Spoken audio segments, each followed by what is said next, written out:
রাত 1:10 পরাপর ধারালো নাইফটা একটা লোকের পেটে ঢুকিয়ে যাচ্ছে শুভ্র। লোকটার জিহ্বা বের হয়ে গেছে। শুভ্রের মুখে পৈশাসিক হাসি ফুটে উঠেছে স্পষ্ট। ভীষণ ভালো লাগছে নিজের শত্রুকে মারতে পেরে। শুভ্র হঠাৎ চোখ মুখ শক্ত করে হিংস্র বাঘের মতো হুঙ্কার ছেড়ে বলল, তোকে আমি বারণ করেছিলাম আমার সাথে টক্কর দিস না, কিন্তু না, তুই তো শালা বহুত হারামি লোক। সেই আমাকে লুকিয়ে আমার অফিসে এসেছিস ফাইল চুরি করতে। এখন যা, উপরে গিয়ে যত ইচ্ছা ফাইল চুরি কর, ওকে? বলে কোমর থেকে পিস্তল বের করে লোকটার ঠিক কপাল বরাবর 2টি গুলি চালালো। লোকটা মৃত্যুর কোলে ঢলে পড়ল। শুভ্র ভাবুকভাবে বলল, এত ইজি মৃত্যু দিলাম আমি ওকে? কাম অন শুভ্র, এটা কি করলি তুই? ছাড়, কোনো ব্যাপার না। ড্যানি। নাম নিতেই শুভ্রর বডিগার্ড ড্যানি বলল, আগে এনেছি স্যার। ড্যানির কথায় শুভ্র বাঁকা হেসে বলল, this great Danny, I like it. বলে বাম হাত বাড়িয়ে দিল। ড্যানি ঢোক গিলে একটা কৌটা দিল। কৌটা হাতে নিয়ে শুভ্র পাগলের মতো হাসতে লাগলো। এরপর কৌটা খুলে সেটা থেকে গুঁড়ামরিচ নিয়ে মৃত লোকটার আঘাতের জায়গাগুলোতে দিতে লাগলো। সেই সাথে রক্ত হিম করা ভয়ঙ্কর হাসি। চারপাশে যত বডিগার্ড সবাই ভয়ে কাঁপছে। এটা দেখে শুভ্র জয়ের হাসি দিল। এরপর উঠে বসে কোট ঝাড়তে ঝাড়তে বলল, ড্যানি, এই ডাস্টবিনকে ডাস্টবিনে ফেলে দাও। ড্যানি কাপা গলায় বলল, জলদি স্যার। শুভ্র ওখান থেকে বের হয়ে গাড়িতে বসে গাড়ি স্টার্ট দিল। কতক্ষণ পর গিয়ে নিজের বিশাল বাড়ির সামনে গিয়ে পৌঁছালো। পুরো বাড়িটা রক্তের মতো লাল কালার, তার উপর কালো মার্বেল বসানো। গাড়ি থেকে নেমে পিস্তল কোমর থেকে বের করতে করতে ভেতরে গেল। শুভ্র ভেতরে ঢুকতেই সার্ভেন্টদের কাপাকাপি শুরু হয়ে গেল। ভিতর দাও। বিড়বিড় করে বলতে বলতে রুমে গেল। পিস্তলটা কাভার্ডে রেখে তোয়ালে নিয়ে ওয়াশরুমে ঢুকে গেল। প্রায় 1 ঘন্টা ধরে শাওয়ার নিচ্ছে শুভ্র। চোখ দুটো বন্ধ করে রেখেছে। কিছু চোখের সামনে ভেসে আসতেই ধপ করে চোখ খুলে হাত মুট করে ফেলল শুভ্র। চোয়াল শক্ত হয়ে গিয়েছে শুভ্রর। দাঁতে দাঁত চেপে বলল, কাউকে ছাড়বো না আমি। ওয়াশরুম থেকে বের হয়ে একটা black T shirt, black pant পরে 1 বোতল ড্রিঙ্কস নিয়ে বেলকনিতে চলে গেল। বেলকনিতে রাখা ইজি চেয়ারে বসে ড্রিঙ্কস করতে লাগলো। চোখগুলো ভীষণ রকম লাল হয়ে আছে। হঠাৎ শুভ্র হাসতে হাসতে বলল, শুভ্র চৌধুরী, তুই একাই থাকতে হবে। তুই একা ছিলি, একাই আসিস, একাই থাকবি। সারা জীবন তোর একা থাকতে হবে। উপস, নো, কে বলবো একা? আমার সাথে আসে না এই কোল্ড ড্রিঙ্কস। আর যাই হোক, এই জীবনে আমাকে ছেড়ে যাবে না। শুভ্র চৌধুরী একজন মাফিয়া, বয়স 25 বছর। মাফিয়া জগতে যার নাম শুনলে বড় বড় মাফিয়ারাও ভয়ে থরথর করে কাঁপে। শুভ্র লম্বায় 6 ফিট 2, গায়ের রং একদম ফর্সা, চোখের মনি হালকা নীল, যেটা খুব কম দেখা যায়। মাথায় 1 বোঝা সিল্কি চুল, ডার্ক রেড ঠোঁট, সব মিলিয়ে মেয়েদের ক্রাশ, মেয়েদের হার্টথ্রব শুভ্র মাফিয়া, এটা অনেকেরই অজানা। শুভ্র শুধু মাফিয়া না, একজন বিজনেসম্যান। বাংলাদেশের টপ বিজনেসম্যানদের মধ্যে শুভ্র 1 নম্বরে আছে। তাছাড়া বিশ্বের প্রায় সকল দেশেই শুভ্র সব থেকে এগিয়ে আছে। বাংলাদেশে অনেকে এটা না জানলেও যে শুভ্র একজন মাফিয়া অন্য দেশে ঠিকই জানে, তাই জমের মতো ভয় পায়। তেমন শুভ্র শত্রুও অভাব নেই, বাট এতে শুভ্রর 1 ফোঁটাও মাথা ব্যথা নেই। সকালে শুভ্র রেডি হয়ে অফিসে গেল। অফিস থেকে একটা ফোন কল পেয়ে ভার্সিটিতে গেল, কারণ শুভ্র ভার্সিটির ওনার। ভার্সিটিতে আসতেই মেয়েরা মৌমাছির মতো ভিমড়ি খেয়ে পড়ল। প্রথম মেয়েটা বলল, দ্বিতীয় মেয়েটা বলল, এবার আরেকটা মেয়ে বলল।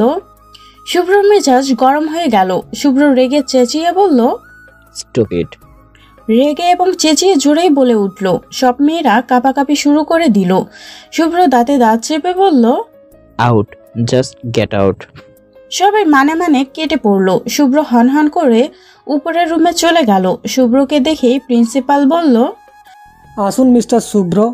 শুভ্র অগ্নি দৃষ্টিতে তাকালো। প্রিন্সিপাল আমতা আমতা করে বলল, সরি স্যার। শুভ্র এবার বাঁকা হেসে বলল, ফোন কেন করেছেন? প্রিন্সিপাল ভয়ে ভয়ে বলল, স্যার প্লিজ রাগ করবেন না। শুভ্র ভ্রু কুঁচকে বলল, 2 সেকেন্ডের মধ্যে রিজন না বললে 2 মিনিটের মধ্যে আপনার চাকরি চলে যাবে। বলে চেয়ারে বসে পড়ল। প্রিন্সিপাল শুকনো ঢোক গিলে বলল, অ্যাকচুয়ালি স্যার আপনার ওয়াইফ। ওয়াইফ শুনে শুভ্র যেন টুপ করে আকাশ থেকে পড়ল। শুভ্র চেয়ার ছেড়ে উঠে বসে বলল, আমার ওয়াইফ মানে? প্রিন্সিপাল এবার এক নিঃশ্বাসে বলল। আপনার ওয়াইফ আবার ফেল করেছে? শুভ্র এবার চেঁচিয়ে বলল। হোয়াট? প্রিন্সিপাল শুকনো ঢোক গিলে বলল, আই নো স্যার, আপনার রাগ লাগছে, বাট এটাই ঠিক। আর আজই জানলাম মেয়েটা আপনার ওয়াইফ। শুভ্র দাঁত কিরমির করে বলল, জাস্ট শ্যাট আপ। কার ওয়াইফ? আপনি সব কি ফালতু কথা বলছেন? আমি বিয়ে করিনি। Got it? প্রিন্সিপাল হা করে তাকিয়ে আছে। শুভ্র বিরক্ত নিয়ে বলল। আমাকে কি দেখছেন? প্রিন্সিপাল কিছু না বুঝে বলল। ওই মেয়েটা যে বলল। শুভ্র ভ্রু কুচকে বলল, কোন মেয়ে? ডাকুন তাকে, 3 মিনিটে ডেকে আনবেন। প্রিন্সিপাল ঢোক গিলে চলে গেল। এদিকে শুভ্র বসে বসে ভাবছে কি হতে পারে। ভার্সিটির ক্যান্টিনে বসে গিলে যাচ্ছে রোজ। তার পাশে হা করে রোজকে দেখে যাচ্ছে মিম। মিম হচ্ছে রোজের ছোটবেলার ফ্রেন্ড।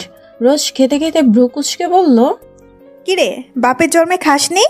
আমার খাওয়ার দিকে নজর কেন দিচ্ছিস? মিম হা করে থেকে বলল, তুই এত কি করে খেতে পারিস? তার উপরে আজকে যে মিথ্যা বললি, ভয় লাগছে না তোর? রোজ ডোন্ট কেয়ার ভাব নিয়ে বলল। কোন মিথ্যা? কিসের মিথ্যা? কখন বললাম? মিম অবাক হয়ে বলল, তুই যে প্রিন্সিপাল স্যারকে বললি যে তুই শুভ্র চৌধুরীর বউ, ওইটা কি ছিল? রোজ ঢেক সেরে বলল। ও ওটা? আরে ধুর, ভয় পাওয়ার কি আছে? এর মাঝে প্রিন্সিপাল এসে বলল। মিস রোজ আহমেদ। রোজ একটা ভাব নিয়ে সামনে এসে বলল। আমাকে ডাকছিলেন? প্রিন্সিপাল বিরক্তিকর চেহারা নিয়ে বলল। হ্যাঁ, অফিস রুমে চলো। রোজ স্যারের কথা মতো হেলে দুলে গেল। অফিস রুমের সামনে এসে শুভ্রকে বসা দেখে বলল। ওটা কে? প্রিন্সিপাল মুখ বাঁকিয়ে বলল। তোমার হাজবেন্ড। রোজ মিনমিন করে বলল। মানে? প্রিন্সিপাল তাচ্ছিল্য হেসে বলল। উনি শুভ্র চৌধুরী। শুভ্র চৌধুরী শুনে রোজ ঢোক গিলে বলল। স্যার, আমার পেট ব্যথা করছে, আজকে আমি বাড়ি চলে যাই, বাই। বলে হাঁটা দিল। শুভ্র গিয়ে হাত ধরে বলল। কোথায় যাচ্ছ ওয়াইফ? রোজ আল্লাহ আল্লাহ করছে। শুভ্র এখনো রোজের মুখ দেখেনি, কারণ রোজ অন্যদিকে ঘুরে আছে। শুভ্র দাঁতে দাঁত চেপে বলল। সাহস কি করে হয় মিথ্যে বলার? রোজ শুকমুখ খিসে সামনে ঘুরে বলল। I am sorry. রোজকে দেখে আর রোজের ভয়েস শুনে শুভ্র সময় মনে হচ্ছে ওখানেই থমকে গেছে। শুভ্র মুগ্ধ নয়নে রোজকে দেখে যাচ্ছে। রোজ চোখ বন্ধ রেখে বলল। সরি, আর বলবো না। শুভ্র রোজকে দেখতে ব্যস্ত। রোজ আহমেদ, বয়স 18, লম্বায় 5 ফিট 5, দুধে আলতা গায়ের রং, বড় বড় মায়াবী একজোড়া চোখ, লিপস্টিক ছাড়াই হালকা লাল ঠোঁট, ঠোঁটের নিচে ঠিক ডান পাশে কালো মিচমিচে তিল। সব মিলিয়ে রোজকে এই মুহূর্তে শুভ্রের কাছে পরি লাগছে। রোজ আমতা আমতা করে বলল। কি হলো আপনার? এবার হুঁশ এলো শুভ্রর। প্রিন্সিপাল শুভ্রকে বলল। রোজ মিথ্যে বলেছে স্যার। শুভ্র ট্রেডি স্মাইল দিয়ে বলল। আরে স্যার বলছেন কেন? আমি তো আপনার ছেলের মতো। শুভ্র বলুন। প্রিন্সিপাল হা করে তাকিয়ে আছে। শুভ্র হেসে বলল। আর হ্যাঁ, উনি মিথ্যে বলছে। রোজ বিড়বিড় করে বলল। এই রে রোজ, তুই তো গায়া। শুভ্র চৌধুরী যদি বলে দেয় আমি ওনার ওয়াইফ না, তাহলে এই প্রিন্সিপাল বাবার কাছে বলে দেবে সব। কি করি? প্রিন্সিপাল রেগে বলল। আমি জানতাম মিথ্যুক মেয়ে। শুভ্র মুচকি হেসে বলল। ওয়েট, সবটা শুনুন। ও মিথ্যে বলছে। ও বলছে ও আমার wife. Actually she is not my wife. Rose মনে মনে বলল। আমি শেষ। শুভ্র রোজের দিকে তাকিয়ে বলল। She is my would be wife. বাঁকা হেসে রোজের দিকে তাকিয়ে বলল। আর রোজ হা হয়ে তাকিয়ে আছে। প্রিন্সিপাল নিজেও কনফিউজড হয়ে ভেতরে গেল। এদিকে শুভ্র মনে মনে বলল। রোজ, ওয়াও, মাইন্ড ব্লোয়িং নেম। নিজেকে আমার ওয়াইফ বলেছ। Interesting, very interesting. সো রোজ বেবি, উপস, রেড রোজ, তুমি নিজে আমার কাছে এসেছ, নিজেকে নিজে আমার জালে বন্দি করেছ। এবার তো তোমাকে আমার হতে হবে। Yes, you are only my. তোমাকে আমার হতেই হবে, তুমি চাও বা না চাও। রোজ হা করে শুভ্রের দিকে তাকিয়ে আছে। প্রিন্সিপালও ভিতরে চলে গিয়েছে। রোজ কতক্ষণ তাকিয়ে থেকে ভ্রুকুচকে বলল। এটা কি হলো? শুভ্র কোনো কথা না বলে রোজের হাত ধরে বাইরে নিয়ে এলো।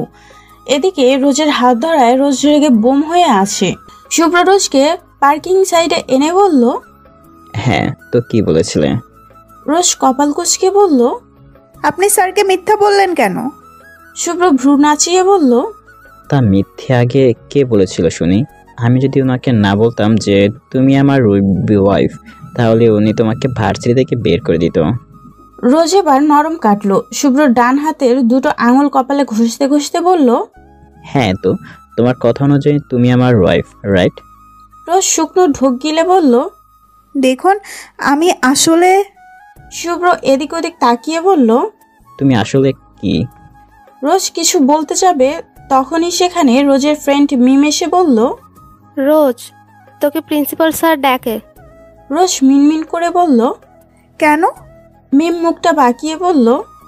সেটা আমি কি জানি। রোজ ভেংচি কেটে মিমের সাথে গেল। শুভ্র কি মনে করে ওদের পেছনে গেল।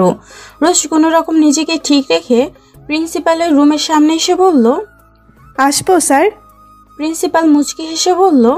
হ্যাঁ হ্যাঁ, এসো। রোজ ভেতরে গিয়ে বলল। আমাকে ডেকেছিলেন স্যার? প্রিন্সিপাল হেসে দিয়ে বলল। হ্যাঁ, আসলে তুমি ফেল করোনি, ওটা নোটিশে নাম ভুল এসেছে। পরে আমাকে ফোন করে জানিয়েছে ফেল করেছে যে ও হচ্ছে রজনী আহমেদ, বাট ভুলে রোজ আহমেদ চলে এসেছিল। তুমি অনেক ভালো রেজাল্ট করেছো। রোজ খুশিতে এক লাফ দিল। শুভ্র বাইরে থেকে সব দেখে মুচকি হেসে বলল। বাচ্চা মেয়েদের মতো করে, বাট কোনো ব্যাপার না, আমি ঠিক করে নেব। শুভ্র ওখান থেকে চলে গেল। রোজও ভার্সিটি থেকে বাড়িতে চলে গেল। বাড়ি যেতে রোজের বাবা আহাদ আহমেদ বলল। রোজ আজকে রেজাল্ট দিয়েছে না? রোজ ওর বাবার কাছে গিয়ে বলল। হ্যাঁ বাবা। রোজের বাবা গম্ভীর কণ্ঠে বলল। তা কি রেজাল্ট এসেছে? রোজ বলতে যাবে তার আগে রোজের ভাই রোদ বলল। দেখো, ফেল করেছে হয়তো। রোজ রেগে বলল। এই তুই জানিস? রোজের বাবা রোদকে ধমক দিয়ে বলল। রোদ, এখানে আমি মজা করতে বসিনি। রোদ ভয় চুপ হয়ে গেল। রোজ আর রোদ দুজনেই নিজেদের বাবাকে ভীষণ ভয় পায়। রোজ ওর বাবাকে রেজাল্ট দেখালো। মেয়ের রেজাল্ট দেখে উনি খুশি হলো। রোদ রোজের দিকে তাকিয়ে আছে, সেটা দেখে রোজ ভেংসি কেটে রুমে চলে গেল। ওদিকে শুভ্র বাড়িতে গিয়েই নিজের রুমে ড্যানিকে ডেকে আনে। ড্যানি শুভ্রের রুমে এসে বলে। স্যার ডেকেছিলেন? শুভ্র চোখ রাঙিয়ে বলে। না ডাকলে কি এখানে আসতে? ড্যানি ঢোক গিলে নিয়ে বলে। সরি স্যার, বলুন কি করতে হবে? শুভ্র গলার টাইটা খুলে রেখে বলে। একটা মেয়ের ফুল ডিটেলস আমার চাই। ড্যানি হাঁ করে তাকিয়ে আছে। শুভ্র যে কোনো মেয়ের ডিটেলস জানতে চাইছে, বেচারা সেটা বিশ্বাসই হচ্ছে না। ড্যানিকে এভাবে তাকিয়ে থাকতে দেখে শুভ্র রাগী গলায় বলল। তোমাকে এভাবে দাঁড়িয়ে থাকতে আমি বলিনি। ড্যানি আমতা আমতা করে বলল। স্যার মেয়েটাকে চিনব কি করে? শুভ্র কিছুক্ষণ চুপ থেকে বলল। তোমার কিছু করতে হবে না, আমি যা করার করব। আর হ্যাঁ, মেয়েটা না, ম্যাডাম বলবে। নাও এখান থেকে যাও। ড্যানি মাথা নাড়িয়ে চলে গেল। ড্যানি যেতেই শুভ্র প্রিন্সিপালকে ফোন দিল। প্রিন্সিপালের সাথে কথা বলে বাঁকা হাসলো। এরপরে মনে মনে নিজেই বলল। কোনো দিন কোনো মেয়েকে ভালো লাগেনি, লাইফে ফার্স্ট তোমাকে ভালো লেগেছে। আমি এখনও জানি না এটা ভালোবাসা কিনা, বাট তোমাকে আমার ভালো লেগেছে। তার ট্রাস্ট মি, তুমি আমার হয়ে গিয়েছো। সেটা তুমি চাও বা না চাও, খুব তাড়াতাড়ি তোমাকে এই শুভ্রর রাজ্যের রানী করে সারা জীবনের মতো আমার কাছে নিয়ে আসবো, সুইটহার্ট। এদিকে রোজ রুমে এসে আগে ফ্রেশ হয়ে নিল। এরপর একটা কিটক্যাট চকলেট নিয়ে জানালার কাছে দাঁড়িয়ে খেতে লাগলো। জানালা দিয়ে তাকাতেই নিচটা দেখা যায়। পুরো বাড়িটা বাউন্ডারি করা, না হলে ব্যস্ত শহরটাও দেখা যেত। তবে ছাদে গেলেই ব্যস্ত শহরটা দেখা যায়। তাই তো রোজ মাঝে মাঝে ছাদে গিয়ে দাঁড়িয়ে থাকে। রোজ কিটক্যাট খেতে খেতে হঠাৎ শুভ্রর কথা মনে করে বলল। ওই লোকটা আমাকে ওনার উডবি ওয়াইফ কেন বলল? আমি তো ভয়ে মিথ্যা বলেছিলাম, বাট উনি কোন সুখে মিথ্যা বলল? এরপর আবার নিজেই বিড়বিড় করে বলল। যাকগে, তাতে আমার কি? চকলেট শেষ করে বিছানায় শুয়ে পড়ল। হুমায়ুন আহমেদ স্যারের একটা বই হাতে নিল। বইয়ের পাতা উল্টাতেই রোজের মুখ দিয়ে বেরিয়ে এলো। শুভ্র। বইটা পড়তে পড়তে একটা সময় রোজ ঘুমের দেশে পাড়ি জমালো। পরের দিন যথারীতি রোজ ভার্সিটিতে গেল। পাশে শুভ্র গাড়ির সাথে হেলান দিয়ে দাঁড়িয়ে আছে, কিন্তু রোজ সেটা খেয়াল করেনি। রোজ ভেতরে ঢোকার টাইমে দুইটা ছেলে একজন আরেকজনকে বলাবলি করছে। কি মাল দেখেছিস? আরেকজন দাঁত কেলিয়ে বলল, পুরাই হট, ফিগারটা দেখ। এটা রোজ না শুনলেও শুভ্রের কানে পৌঁছাতে দেরি হলো না। মুহূর্তেই শুভ্রের চোখগুলো রক্তের মতো লাল হয়ে গিয়েছে। দাঁত কিরমির করছে, এক আঙুল দিয়ে কপাল ঘষছে, ঘাড়ের আর কপালের রগগুলো ফুলে গিয়েছে। শুভ্রকে এখন পুরো সাইকো লাগছে। শুভ্র বড় বড় পা ফেলে রোজের সামনে গেল। রোজ শুভ্রকে দেখে চমকে বলল, আপনি এখানে? রোজ শুভ্রকে এভাবে দেখে ভয়ও পেল। শুভ্র আঙুল কপালে ঘষতে ঘষতেই বলল, আমার সাথে চলো। রোজ অবাক হয়ে বলল, মানে? শুভ্র রাগটা কন্ট্রোল রাখার চেষ্টা করে বলল, বাংলায় বলেছি, বোঝনি? বলেছি আমার সাথে চলো। রোজ এবার বিরক্তি নিয়ে বলল, পাগল নাকি আপনি? আমি কেন আপনার সাথে যাব? আমি আপনার সাথে কোথাও যাব না। শুভ্রর মাথায় ধপ করে আগুন ধরে গেল। শুভ্র চেঁচিয়ে চেঁচিয়ে বলল, কি বললি তুই? আমি পাগল? তোকে আমি যেতে বলেছি আমার সাথে, তুই যাবি। সবাই তাকিয়ে আছে। শুভ্র রোজের হাত চেপে ধরে বলল, চল তুই আমার সাথে। বলে টানতে টানতে নিয়ে গেল। আর কারো ক্ষমতা নেই যে শুভ্রকে আটকাবে। যেতে যেতে সেই ছেলে দুটোকে দেখে গেল আর ঠিক করে নিল ওদের সাথে কি করবে। শুভ্র রোজকে টানতে টানতে গাড়ির কাছে নিয়ে এলো। রোজ সমানে চেঁচিয়ে যাচ্ছে, কিন্তু সেই চেঁচানো শুভ্রর কানে যাচ্ছে না। আসলে শুভ্র কানে নিচ্ছে না। রোজকে টেনে নিয়ে গাড়িতে বসালো, বসিয়ে গাড়ি স্টার্ট দিল। রোজ এবার চিৎকার করে বলল, এই আপনি কি করছেন? হ্যাঁ, কোথায় নিয়ে যাচ্ছেন আমাকে? শুভ্র রোজের দিকে রাগি লুকে তাকিয়ে বলল, আর একটা কথা বলে মুখে টেপ মেরে বসিয়ে রাখবো, ওকে? রোজ তবুও রাগ দেখিয়ে বলল, আমাকে নামান বলছি। আমি আপনার সাথে কেন যাব? হ্যাঁ, আপনি কি কিডন্যাপ করলেন আমাকে? তাহলে এক্ষুনি আমার বাবাকে ফোন করুন। শুভ্র ভ্রু কুঁচকে বলল। রোজ ফোঁস করে বলল, মুক্তিপণ চাইতে ওটাই তো করবেন, তাই না? শুভ্র রাগটা কন্ট্রোল করতে চাইছে, কারণ ও নিজেও জানে ও যদি রাগে তাহলে ভয়ঙ্কর কিছু হয়ে যাবে। কিন্তু রোজ বকবক করেই যাচ্ছে। শুভ্র বাধ্য হয়ে ওর মুখে টেপ মেরে দিল। এখন হাত দিয়ে টেপ খুলতে চাইছে। শুভ্র বাঁকা হেসে বলল, এখন যা হবে সেটার জন্য তুমি দায়ী। রোজ বড় বড় চোখ করে তাকালো। শুভ্র একটানে রোজের ওড়না নিয়ে নিল। এরপর রোজের হাত বেঁধে দিল। এবার শুভ্র মন দিয়ে ড্রাইভ করতে থাকলো। শুভ্র রোজকে নিয়ে নিজের বাড়ি এলো। রোজের হাত খুলে গাড়ি থেকে নামিয়ে আবার সুন্দর করে গলায় ওড়না দিয়ে দিল। এরপর মুখ থেকে টেপ খুলে নিল। টেপ খুলে দিতে রোজ আবার শুরু করলো, এই আপনি কি? হ্যাঁ, এটা কোথায় নিয়ে এলেন আমাকে? ও মা, এটা বাড়ি না অন্য কিছু? এরকম রক্তের মতো কালার কেন? এটা কোন ভূতের বাড়ি নিয়ে এলেন আমাকে? শুভ্র খপ করে রোজের হাত ধরল। আরে এই পাগল, এটা কি করছিস তুই? শুভ্র দাঁড়িয়ে গেল রোজের কথায়। আস্তে আস্তে ওর চোখগুলো লাল হচ্ছে, ঘাড় আর কপালে রক ফুলতে শুরু করেছে। শুভ্র দাঁত কিরমির করছে, কিন্তু ও এই মুহূর্তে রোজকে নিজের আসল রূপ দেখাতে চাইছে না। তাই ছোট আওয়াজে বলল, আর একবারও পাগল বলো না, চুপচাপ আমার সাথে ভেতরে চলো। বলে রোজকে ভেতরে নিয়ে এলো। ভেতরে এসে রোজ অবাক হলো। পুরো বাড়িটা অসম্ভব সুন্দর আর বিশাল বড় বাড়ি শুভ্রর। রোজ এদিক ওদিক দেখতে লাগলো। শুভ্র রোজকে সোফায় বসিয়ে বলল, চুপচাপ এখানে বসে থাকবে। রোজ অজান্তে মাথা নাড়ালো। শুভ্র উপরে যেতে যেতে বলল, রিনি, রোজ ম্যাডামকে জুস দিয়ে যাও।